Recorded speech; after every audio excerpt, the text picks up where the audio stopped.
ராமநாதபுரம் மாவட்டம் பாம்பனில் புதிதாக கட்டப்பட்ட ரயில்வே தூக்கு பாலத்தை பிரதமர் நரேந்திர மோடி இன்று நண்பகல் திறந்து வைக்கிறார்.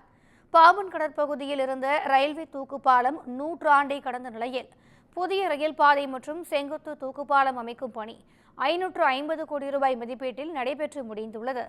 இதனை ராமநவமி தினமான இன்று பிரதமர் நரேந்திர மோடி திறந்து வைக்கிறார். முன்னதாக வெளிநாடு சுற்றுப்பயணம் மேற்கொண்டுள்ள பிரதமர் மோடி இன்று இலங்கையிலிருந்து ராமேஸ்வரத்திற்கு ராணுவ ஹெலிகாப்டர் மூலம் வருகை தருகிறார். மண்டபம் அகதிகள் முகாமில் உள்ள ஹெலிபேடில் காலை 11:45 மணிக்கு வந்து இறங்கும் பிரதமர் அங்கிருந்து சாலை மார்க்கமாக பாம்பன் பாலத்தில் அமைக்கப்பட்டுள்ள தற்காலிக மேடைக்கு வருகை தந்து தூக்கு பாலத்தை இயக்கி வைப்பதோடு தாம்பரம் ராமேஸ்வரம் புதிய ரயில் சேவையையும் தொடங்கி வைக்கிறார். இதற்காக தூக்கு பாலம் வழியாக கடற்படை கப்பல் வருவது, தண்டவாளத்தில் ரயில் வருவது என இறுதிக்கட்ட ஒத்திகைகள் நடைபெற்றன.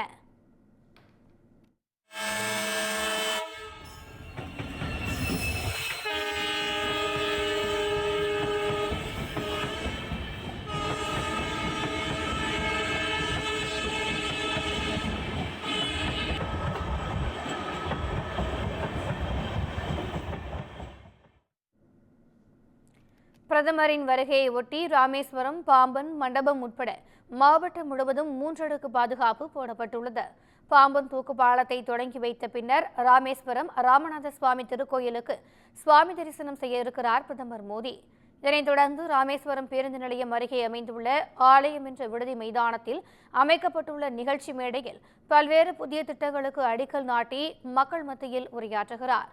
இதன் பின்னர் மீண்டும் மண்டபம் ஹெலிபேட் தளத்திற்கு சென்று அங்கிருந்து ராணுவ ஹெலிகாப்டரில் மதுரை விமான நிலையத்திற்கு செல்கிறார். பிரதமர் மோடி வருகையை ஒட்டி மதுரையில் 5 அடுக்கு பாதுகாப்பு போடப்பட்டுள்ளதோடு ட்ரோன்கள் பறக்க தடை விதிக்கப்பட்டுள்ளது.